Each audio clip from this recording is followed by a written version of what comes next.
네, 진짜 전략 함께하도록 하겠습니다. 다인경제 이승조 대표 자리해 주셨습니다. 어서 오세요. 예, 안녕하세요. 네, 최근 시장을 보면 시장 나아지고 있다 이 낙관론과 여전히 하방을 열어둬야 한다라는 이 비관론이 팽팽하게 좀 상충을 하고 있는 것 같아요.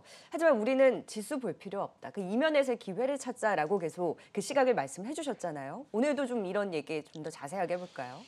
예, 지금 여러분들 각종 유튜브나 특히 매크로 분석하시는 분들 중에 이런 비관론, 그러니까 그래프를 하나 그려와 봤습니다. 이 시나리오를 예측하시는 분들 계세요. 그러니까 요번에 이제 그 2,900에서 3,050까 3,100까지 갔다가 네. 2,500까 2,600까지 빠질 거다. 이렇게 빠지려면 삼성전자가 한 6만 원에서 6만 5천 정도 빠져야 됩니다. 환율은 1,250원 치고 나가고. 그러니까 환율하고 이거 보시고 여기에 함몰돼 갖고 지금 이것에 빠져 갖고 제가 저것을 자꾸 놓치시는 것 같아요. 화려한 종목장. 네. 그러니까 여러분들이 지금 제가 이러한데 황다 문제, 금리 문제, 인플레이션 문제 요새는 매크로 보지 마세요. 오히려 매크로 보다 보면 자꾸 놓칩니다. 그러니까 이 종합주가 지수가 이렇게 급락할 때 많이 변동 주는 건 오히려 많이 오르는 거 하지 마라. 그래서 제가 오히려 2차 전지도 이제 하지 마시고 말씀해 주셨죠. 새롭게 변화되는 쪽이 뭔가 이걸 찾아보시라고 그랬죠. 네. 또 하나의 논리는 이것도 3,400, 3,500 가는 시나리오. 요게 많이 죽었죠. 금년 연초만 해도 여러분들 그 삼성전자 사라 또 소부장 사라 하면서 연말 지수를 대부분들 3,500, 3,700 정도 예측했습니다. 그 하우스가 요새 2,700, 2,500 그리고 오히려 2차 전지 사라고 그러고 삼성전자 팔라고 그러더라고요. 저는 오히려 반대로 권해드리겠습니다. 그리고 이 시나리오도 당분간 우리한테는 힘들어요. 전차 군단이 가지 않는 한. 네. 그리고 새로운 호흡이 들어와요. 새로운 호흡은 뭐냐면 삼성전자가 실적단보다는 이제 거버넌스단, 지배구조단, 네. M&A단. 그래서 저는 이번에 11월 달에 이재용 부회장이 가는 그 과정에서 삼성전자 포트폴리오가 하나 더 들어오나, 그러니까 비메모리 들어와서 이제 세 가지 포트폴리오가 한 가지가 더 들어와서 그게 전체 매출의 10%나 15%까지 커질 동안 힘을 집중하면 여러분들이 삼성전자 주가는 디램 갖고 분석할 필요가 없습니다. 거버넌스나 미래 성장성 갖고 분석해야죠. 그러니까 그쪽에 관련돼서 시스템 반도체 관련된 종목들을 오히려 들여다보시는 게 더 중요할 것 같고요. 그래서 저는 개인적으로는 전에 한번 우리가 6년 동안 1,750가 1,850만 오면 지지하고 2,100만 가면 두들겨 맞으면서 박스피가 6년 간 적이 있습니다. 네. 그래서 정말 그 박스피라는 말이 나왔죠. 저는 그 비슷한 장이 계속될 것 같아요. 왔다 갔다 하는 그 반복되면서 지루하게 횡보하는 장. 오히려 블랙록이 그걸 이용하는 것 같다라는 생각이 듭니다. 오히려. 그러니까 여러분들이 지금 지수를 제가 당분간은 이 박스에서 그 여러분들이 갖고 있는 우량 코스피 1등부터 30등이 어떤 때는 어떤 건 롱, 어떤 건 숏으로 바뀌면서 여기에서 이용당하는 장이니까 네. 그 종목들은 오히려 공포 때 요번에 제가 LG화학을 70만 초에 사갖고 요번에 80만 원 넘을 때 때리라고 그랬거든요. 그런 시가상위 종목들이 공포 때 오히려 사시는 게 낫고 그 다음에 시장이 이렇게 떨어지는데 오히려 그 고점에 있는 시가상위 종목들은 따라가지 않는 게 중요하지 않을까. 그래서 네. 저는 박스피장 그리고 이 장을 지수 상단은 삼성전자나 현대차 그 전차 군단이 가야 열린다 이렇게 보겠습니다. 그래서 아까 공포를 생각하시는 분들은 이 환율만 보세요. 아니 요때 1,200원대가 오히려 저점이었습니다. 이거를 다시 뚫고 가는 에너지가 안 나오면 오히려 그 비관론보다는 종목 순환장이다. 그러니까 이런 부분을 읽어보시고요. 그다음에 환율이 이렇게 급락하는 상황은 연말에 대규모 수주가 들어오는 상황. 그러니까 중동에서 조단위 그리고 이집트에서 조단위 수주가 들어오는지도 보세요. 그러니까 이런 것들이 또 환율을 건드릴 수 있으니까 현재 상황보다는 앞으로 나올 변화를 체크해 보시고요. 그다음에 그래서 전번 방송 때 공포시면 이 레버리지와 인버스컵을 양매수해 갖고 네. 여기 빨간 선이 2,000원. 그다음에 레버리지 22,000원. 레버리지가 22,000 깨면 이거는 리스크 관리. 근데 인버스가 2,000원 깨요. 그럼 이건 급등장이 나옵니다. 그 삼성전자 갖고 어떻게 만지나 보시고요. 그래서 이번 파동 보시면 오히려 10월 초가 그 환율 1,200원대가 바닥이었습니다. 근데 여기서 묘한 차이가 있어요. 한번 보시면 8월 20일이 굉장히 중요한 맥점이었거든요. 네. 이거 3,040, 선물 399. 선물은 그 근처 왔어요. 종합주가지수는 딱 그 자리까지 하고 조정했어요. 여기가 3,049, 이번에 3,047. 근데 삼성전자만 못 왔어요. 얼마 못 왔냐? 1,500원 못 왔어요. 그러면 요새 파생 매매하시는 분들 느끼지만 삼성전자 플러스 마이너스 500원이 변동성을 위클리 같은 경우는 100에서 300을 왔다 갔다 하게 합니다. 그러니까 이런 헤지펀드나 이 롱숏 전략은 삼성전자를 이리적으로 갇히게 하고 네. 여러분들 삼성전자 플러스 500원 마이너스 여러분들이 사시겠습니까? 파시겠습니까? 계속 들고 있게만 만들거든요. 하죠. 네. 그러면서 딴 데서 큰 에너지를 준다. 그 게임이 잘못하면 1년 지속될 수 있다. 그러니까 여러분들이 시가상위 종목들은 다른 시각으로 보셔야 된다. 그래서 요번에 요 71,000원을 잘 보시기 바랍니다. 이 71,000원을 이재용 부회장 해외 출장 가서 나오는 M&A 재료 갖고 이걸 몸통으로 뚫으면 그냥 순응하세요. 비관론이 아니라 낙관론이구나. 근데 만약에 7만을 깨갖고 68,000원을 공격해. 그럼 또 변동성이 나오는구나. 그래서 삼성전자가 앞으로 7만 걸어놓고 2,000원 저는 이 68,000원과 7만 한 2,500원을 잘못하면 이게 3개월에서 5개월 구강할까 봐.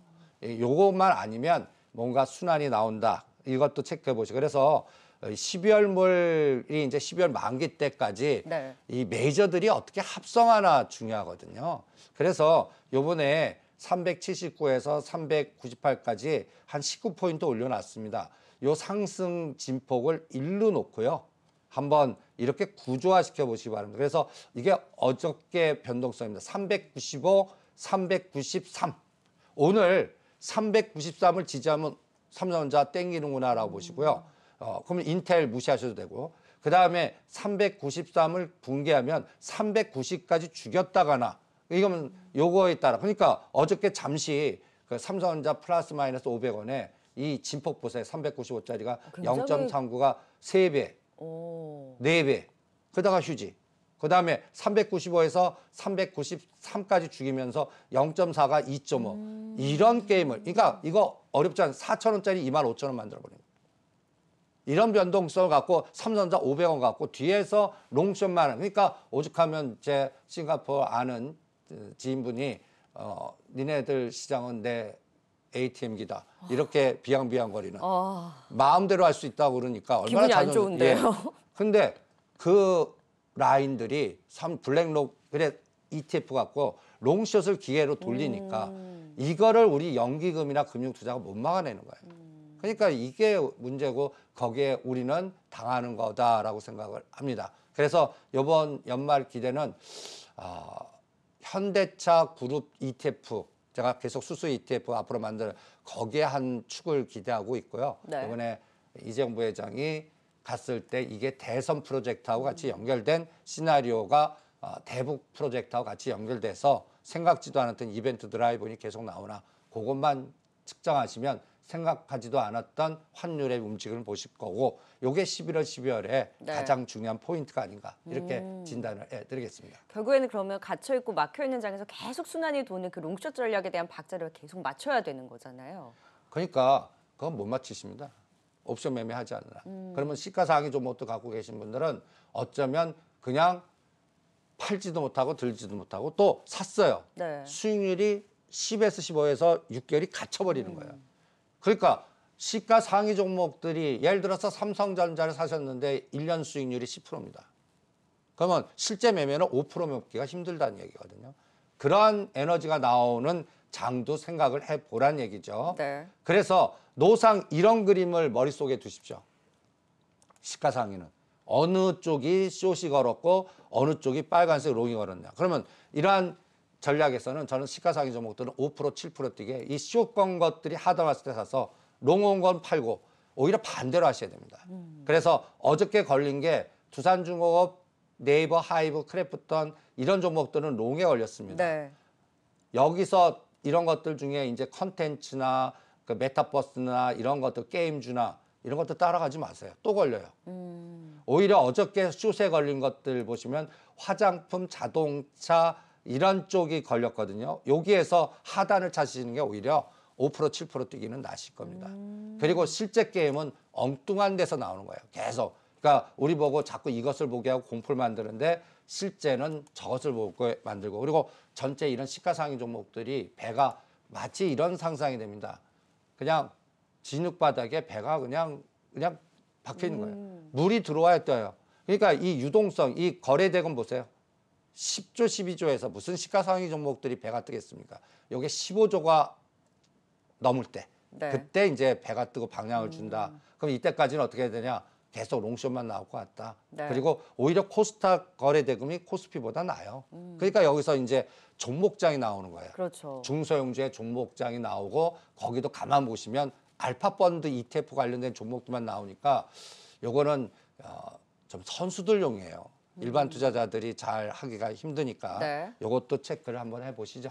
네, 그래서 결국 시총 상위주들은 갇혀있는 지수에서 롱숏 전략으로 계속 이렇게 지켜봐야 되는 거고, 하지만 여기에 수익보다는 확실히 중소형주에 대한 이런 순환에 대해서의 이제 기회를 찾는 게 무엇보다 중요하다라고 짚어주셨는데, 최근에 근데 시장 보면 중요한 맥점에 좀 진입을 했다라고 말씀 주셨잖아요. 근데 헝다 신경 쓰지 말자라고 하기는 했지만 다시 이제 헝다 우려가 스물스물 올라나오고, 최근에 이제 중화권의 시장에서의 움직임은 어떤지 그 에너지를 좀 살펴볼까요? 그러니까 이제 23일 이제 내일이에요. 내일이죠. 내일 또 근데 우리가 주말이에요. 그러니까 월요일이 두려운 거죠. 그렇죠. 월요일에 그 결정 여부가 나오겠죠. 그렇죠. 그러면 그거를 EM하고 상해한테 물어보자고요. 한번 이 지수한테 물어보시죠. 상해 종합주가 지수가 네. 여러분들 보면 이 3월 9일이 우리 2,929입니다. 종합주가 지수. 7월 28일이 이때 기억나시죠? 홍콩 뭐 이렇게 아주 그냥 이때 급락시킨 3,000. 근데 상해 본토는 3,300 쌍바닥입니다. 그리고 거꾸로 9월 14일까지 3,700. 여기서 이제 인위적 제가 이제 국가주도형 네. 에너지 나옵니다 했던 때입니다. 3,700. 그리고 요거를 사등했을 때 딱 중간값이 여기 제가 여기 잘 안 보이겠지만 3,723과 3,312의 딱 중심이 3,518입니다. 네. 귀신같이 3,518만 오면 9월 28일 땡기고 10월 12일 날 땡겨요. 요 10월 12일이 우리나라 공포였거든요. 그러면 헝다가 문제되고 관리가 안 되면 이걸 깨고 내려갈 겁니다. 네. 그러니까 요거 깨고 내려갈 때 늦으니까 저는 3,550을 딱 거놓겠습니다. 3,550 깨면 리스크 관리. 근데 헝다 얘기 나는 월요일 날 오히려 이게 치고 나가는 거예요. 3,650이 치고 나가요. 그러면 다른 시진핑의 호흡이 들어왔다고 보시면 됩니다. 그리고 이걸 한번 보시죠. 거의 가장 핵심인 홍콩과 홍콩 H는 이게 지금 헝다를 걱정하는 그래프입니까?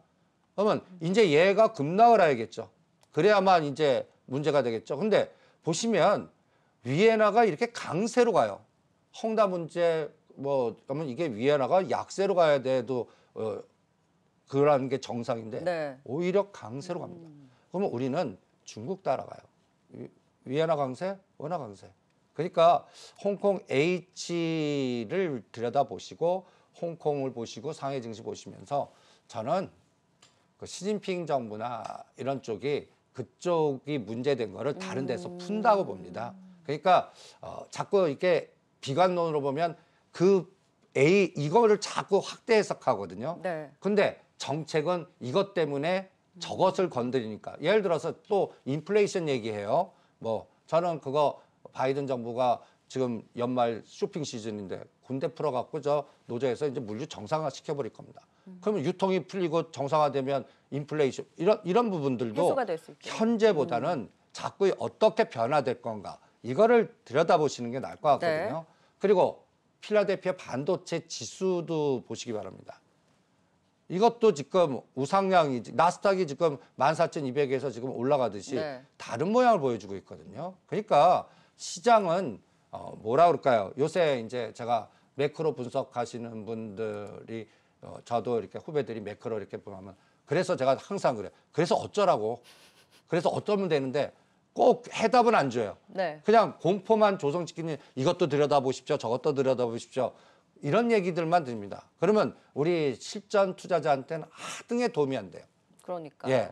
그러면 뭘 찾느냐. 이런 속에서도 저점을 높이는 게 뭔가. 수급이 들어오는 거 뭔가. 그리고 자금의 동향을 또 봐야 네. 되겠죠. 그다음에 지금 주가가 계속 싼 종목들. 그래서 오죽하면 여러분들 한국전력이나 농심이나 사면 이장 2,500개도 상관없다. 제가 이 전략도 얘기해 드리잖아요. 네네. 그런 것들을 하시든지 아니면 제가 가장 중요하게 보는 게 있습니다. EM ETF, 블랙록. 지금 헝다 문제로 하면 이거 요번에 49불 쌍바닥에서 여러분도 보시면 EM이 이게 블랙록의 연골고리고 이게 1등이 TSMC고 2등이 텐센트인데 텐센트는 밀리고 알리바바가 팍 치고 올라오거든요. 네. 이게 눌림목 주고 여기 4불 55불 가면 이것대로 읽으시죠. 그러면 상해 치고 나간다는 얘기입니다. 그러면 다른 호흡이 다음 주에 돌아왔다는 얘기예요. 그러니까 EM 지수를 들여다보시고 우리나라는 EWY를 들여다보십시오. 그래서 요거 8월 20일 단에 여기 82불이었어요. 네. 80불을 지지해주고 82불 돌파하면 이거 삼성전자 이제 땡긴다는 얘기입니다. 그러니까 삼성 기승전 삼성전자 보시고요. 네. 그 다음에 지수단은 이 EWY 그 다음에 환율 보시는 게 어떻겠나. 그냥 너무 또 여러 가지의 그 변수에 함몰하다 보면 행동을 못 하게 됩니다. 그리고 알리바바 주가는 다른 모습입니다. 오, 네. 좀 보세요. 요게 8월 20일 벌써 뚫고 나가요. 그러니까 저는 여기서 이제 조만간 작년 11월 달에 갑자기 IPO 중지시켰던 알리페이가 이제 뭔가 시나리오가 나오나. 그러면 이게 우리나라 비트코인, 테슬라, 우리는 카카오페이, 그다음에 연결된 두나무 관련. 그래서 제가 오죽하면 비트코인 놓치신 분들은 두나무 관련주, 네. 메타버스 관련주. 근데 메타버스도 이제 여러분들 용이 아니에요. 너무 많이 올랐죠. 네. 그러면 메타버스 다음이 수소 ETF랑 스마트 결제, 스마트 보안, 건설, 신형 SOC 같아요. 네. 그러니까 이런 것들을 자꾸 들여다보시면서 전략을 짜시는 게 어떻겠나. 그래서 이제 이 비트코인 에너지 한번 보십시오. 여러분들 작년에 이게 8천만 원이 갔을 때 제가 7천만 원 이때 또 똑같이 1억 간다고 그랬어요. 그러면 저라면 팔겠습니다. 그리고 아니면 7천만 원 깨면 무조건 끊어주고 반토막 될 겁니다. 반토막 되면 사겠습니다라고 했거든요. 진짜 반토막 됐어요. 네. 그럼 이때 사셨어야죠. 이때 안 사고 지금 왜 사십니까? 그러니까 이때도 1억 넘어요. 그러면 그들만의 리그로 가라고 그러세요.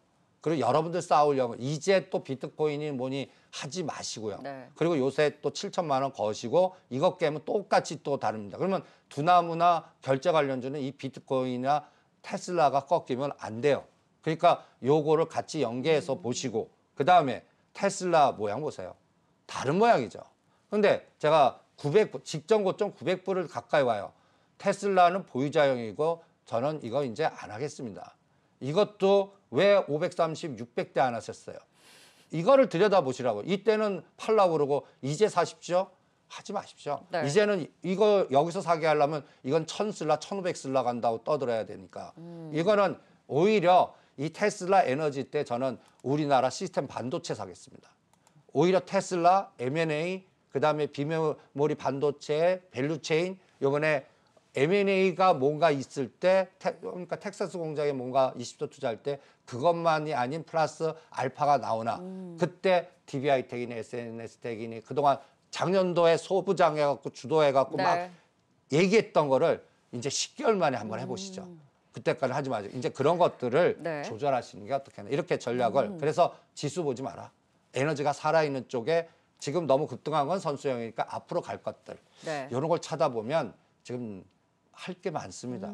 그거를 전략화시키시는 게 어떻겠나. 이렇게 진단해 드리겠습니다. 네, 시장에 대해서 또 진짜 전략을 세워주셨습니다. 계속해서 시장에 좀 박자를 맞출 수 있는 전략, 종목 안에서 좀 더 그 에너지에 대해서 말씀해 주실 그런 종목들이 있다고요. 그래서 이거 옆에도 가지 마세요. 이런 거. 제가 효성 TNC도 제가 이제 매매하지 거의 반 잘못하면 큰일 납니다. 사모펀드 단가하시면 이제는 엑스타입니다. 지금 막 사라고 그러거든요. 에코프로비에. 오히려 게임 비리 6년간 개미 무덤 만든 다음에 지금 이게 올라옵니다. 이쪽과 연관돼서 못 간 거 찾으시는 게 더 정답인 것 같고 네. 그다음에 우리장에 가려면 이제 이거 들여다보셔야 돼요. 전차군단의 이제 전차 자동차. 현대자동차 ETF. 제가 수소 ETF는 현대차 ETF입니다. 정의선 회장님의 거버넌스 미국 그리고 현대차가 이번에 18만 원까지 구형했다가 요거에 24만 원을 언제 만드냐.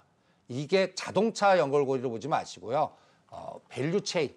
앞으로 우리 미래지도의 먹거리 이런 것들 연결고리를 보시면 내년 3, 4월 대선 그림도 그렸을 수 있지 않겠나. 그래서 현대차 연결고리를 가장 중요하게 얘기해 드리겠습니다. 네, 딱 답 나왔네요. 오른 거 사지 말고 떨어진 것 중에 이제 잡아갈 수 있는 종목들에 대해서 또 주도주를 선별을 해주셨습니다. 계속해서 다음 시간에도 종목들 더 이야기 풀어가 보도록 하죠. 진짜 전략 함께했습니다. 지금까지 다인경제 이승조 대표였습니다. 말씀 고맙습니다. 네.